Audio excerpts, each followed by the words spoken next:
You're about to step back into the golden age.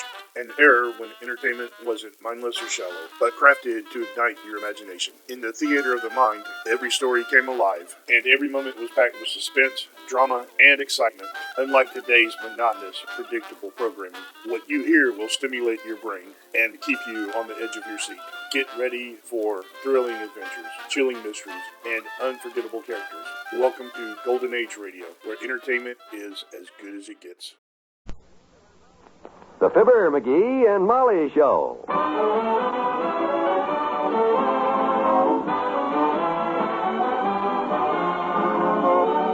NBC and Papermate Pens bring you Fibber McGee and Molly transcribed.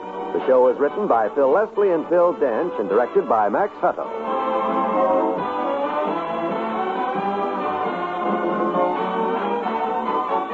We'll join Fibber and Molly in just a moment. Can you stop in time? Ask yourself that question the next time you drive your car. If the car in front of you should jam on his brakes to avoid a stray dog, if a child should dash across an intersection, if a tire should blow out, could you stop in time to save a life? Slippery roads, fogged windshields, poor visibility, all of these factors mean that you must be more alert in following simple safety rules. Always get the feel of the road before you accelerate. Try out your brakes to discover just how slick the road surface may be and adjust your speed to driving conditions. Check on your driving habits. Keep your windshields clear of fog. Be certain your headlights and wipers are in working condition. In wet weather, never slam on your brakes. It's a sure way to put your car into a skid on a slick road. And always follow at a safe distance. Traffic accidents and death rates are still extremely high. Be careful. Accidents don't always happen to the other fellow.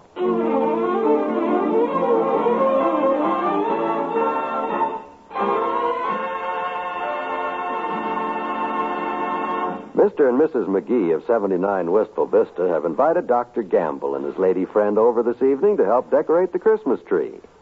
Coffee and fruitcake will be served in the dining room, and the host and hostess are getting things ready right now. Where do you want these ornaments, Molly? And the tinsel? Just put them there beside the tree, dearie.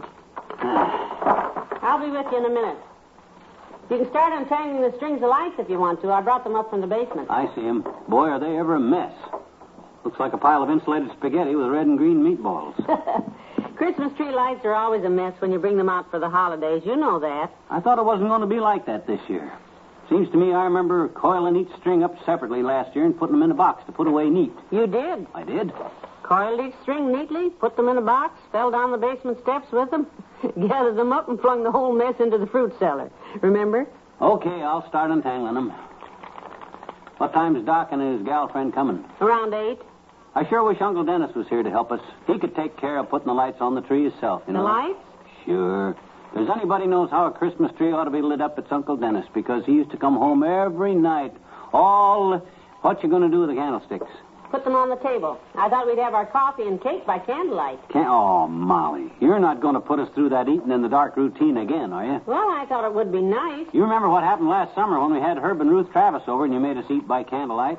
And Herb ate the nasturtiums and drank the finger bowl and said the soup and salad were delicious. Oh, Herb was clowning. Well, that's the night I stuck the drumstick in my eye and I wasn't clowning. That hurt. McGee, anytime you can't find your mouth with fried chicken, that's not darkness, that's eagerness. I just thought candlelight would be sort of romantic for the doctor and Miss Callahan, but it's... Light the candles if you want to, but leave the ceiling lights on, too, will you? Well, if you feel that strongly about it, I'll skip it. Good. Anyhow, when you start cutting that cake, old Fatso ain't going to be interested in romance. Just food. Oh, I don't know about that now. He drives this girl home from the library 2 or 3 times a week. Yeah? Must be kind of tough trying to romance a librarian, you know that? Why? Well, you start whispering in her ear and she thinks she's back at work. I guess the doctor makes out all right, though. Can't you just imagine Doc saying to her, "Have you got a kiss for old Doc?" And she says, "I'll look and see. Who's the author of it?" That's a funny idea, dearie. There's one string loose. Say, you don't think what's-her-name Doris is really interested in old Lard Bucket seriously, do you? Well, it could happen. Look before I forget it. I don't want you throwing any of those comedy names of yours at the doctor tonight. Me? You'll be trying to make a nice impression, so you behave. You hear? Don't I always behave? Yes, you always don't behave. Now, none of that tonight. You mean I can't greet my best friend at the door with a cheery welcome like Happy Yuletide, Blubberbottom? Or maybe just a simple, dignified good evening, Flab? No. Okay. Well, there's the lights all untangled. That's not as bad as I thought. I bought some new bulbs. They're there on the mantel. We always need... Well, I plug this string in and see how they look. Make sure they're in good working order before we put them on the tree, and we won't have trouble later on because...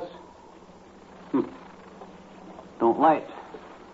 Probably got a loose bulb. While you're checking it, I'll plug in the other string and see if it works.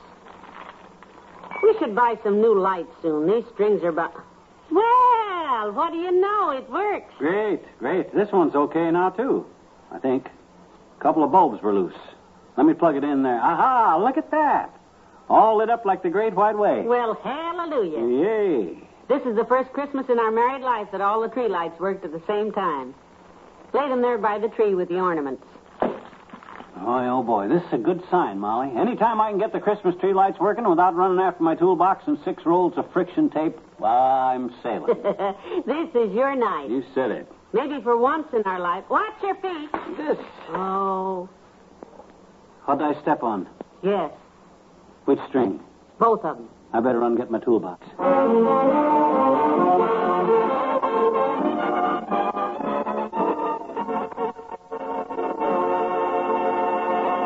Well, don't wait, Molly, my mate. We have a date to tell the folks shopping late about Papermate. What's that, McGee? I said that right now we want to tell everyone who's shopping late about a swell gift idea. Oh, you mean Papermate pens? Right. Well, I'd like to say that Papermate is a foolproof gift idea. Everybody can use one, and you don't have to worry about color or styles or quality. Papermate is the pen approved by bankers and school principals all over the country. Yes, and I got it straight from a loose-lipped reindeer that Santa approves, too. And he ought to. Everyone else does. The famous retractable Papermate pen can't leak. The ink can't smear or transfer. You get up to 70,000 words without refilling. And Papermate comes in 7 beautiful color combinations. Buy one in each color so you'll have some on hand for extra gifts or favors. That's a good idea. If you're shopping late, give Papermate. Even after Santa takes off, you can buy Papermate pens at your neighborhood drugstore for only $1.69. So if you're shopping late, give Papermate. Shopping late? Give Papermate.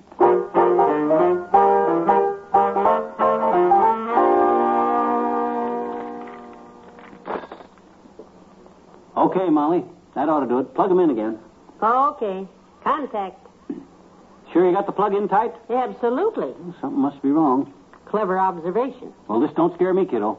I'll go over this wiring inch by inch, and don't you worry. I'll get these Christmas tree lights fixed tonight if it takes me till next Christmas. Hand me them pliers, and what you looking at? What on earth is this behind the big chair here? Did you put these here? You mean those empty eggshells? Don't touch them, kiddo. I got a great gag. What in the world is the idea? Now, look. When old Doc comes in, you tell him to sit there in the big chair, see? When he flops down, I'll holler, "What's the ornaments, Fatso?" And then I'll crunch them eggshells with my foot, see? That way, we'll get a million laughs out of the look on his face. No. Huh? You'll do nothing of the kind. Oh. You're not going to embarrass the doctor now in front of Miss Callahan. Okay, I won't. But gee whiz, I don't know why you got... Here they are now. I'll get the door. Come in, come in. So nice to see you both. Hi, Doc. Glad to Hello. see you. Happy Yuletide, Docky. Hi, Doris. Let me take your things.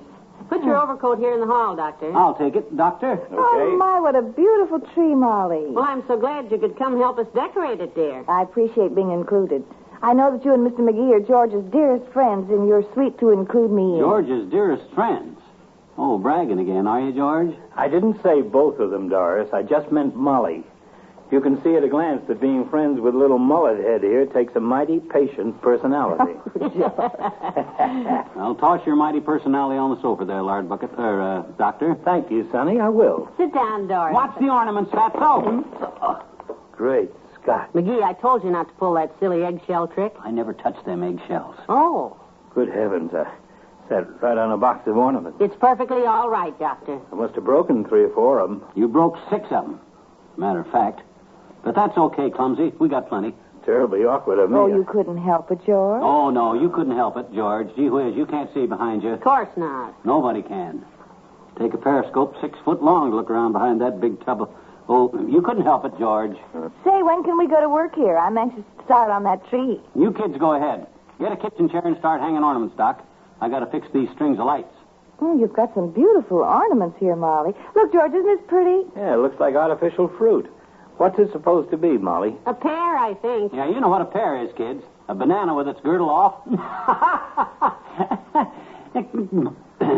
Get busy on the lights, dearie. We'll start hanging ornaments.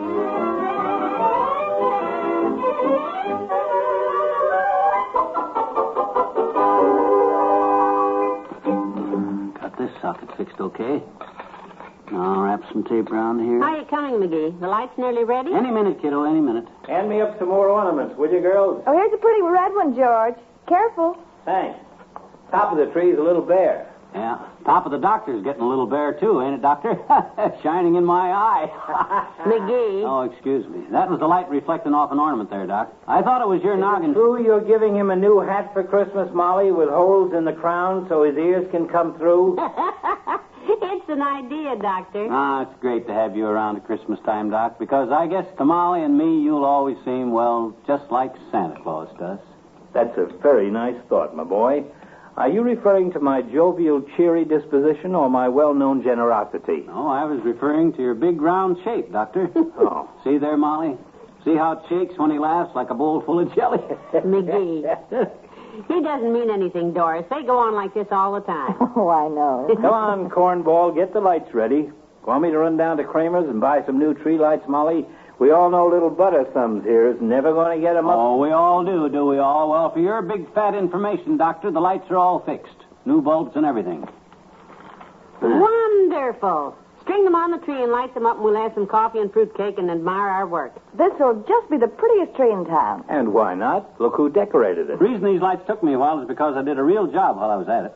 I spliced the two strings together so they'll be easier to handle. Good, that's a good idea. Go ahead, plug them in. I'm anxious to Okay, see. where's the wall plug? Oh, here it is.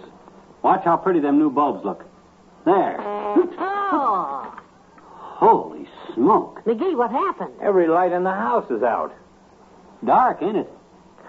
I think I like the tree better the other way. We could see it. What do we do now, Mr. Edison? Hey, I got a wonderful idea. Let's light up some candles, Molly. Have our coffee and cake by candlelight, Oh. huh? I just love candlelight. It's more romantic that way, and I claim...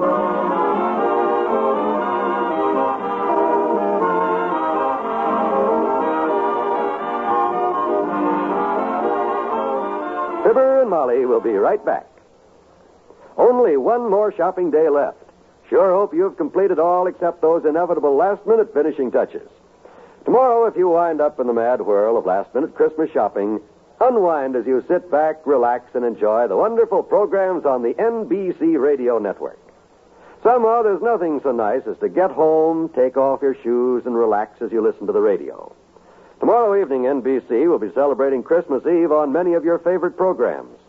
There'll be a special program in the Yuletide spirit on the Roy Rogers Show as Roy and Dale celebrate on the Double R Bar Ranch. Robert Young will take his family in tow during Father Knows Best for an amusing and entertaining show, while Eddie Cantor will highlight some of the Christmases which remain brightest in his memory of show business. Ralph Edwards promises you a very special Christmas Eve show, and throughout the evening the Christmas chimes will ring out on NBC. We hope that tomorrow night, after the stockings are hung by the chimney with care, you'll let us at NBC join you for Christmas Eve.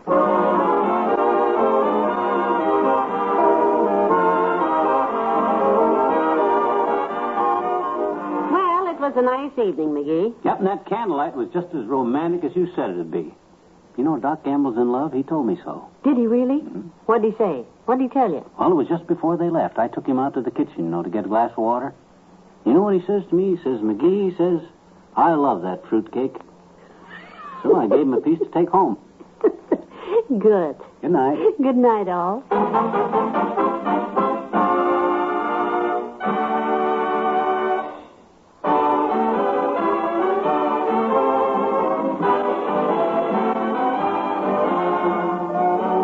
NBC and Paper Mate Pens have brought you the Fibber McGee and Molly program, transcribed with Arthur Q. Bryan as Dr. Gamble and Mary Jane Croft as Miss Callahan. This is John Wald inviting you to be with us again tomorrow night for another visit with Fibber McGee and Molly.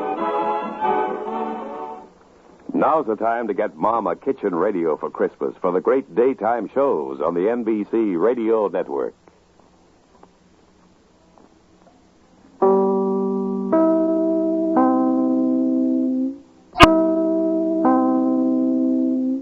Welcome to Golden Age Radio, rumble.com/C/GAR. Visit veteransradioministry.com for more videos like this.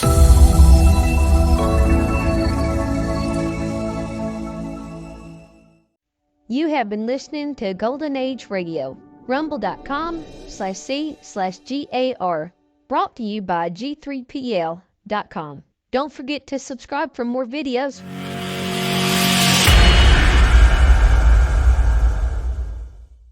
I would like to extend my sincere gratitude to Old Time Radio Research Group for their remarkable efforts in preserving and archiving the captivating world of old-time radio programs. Their dedication to safeguarding these precious audio gems ensures that future generations can relish the enchanting stories, music, and entertainment of the past. Their invaluable contribution allows us to step back in time and experience the magic of radio history firsthand. Their link is in the description below.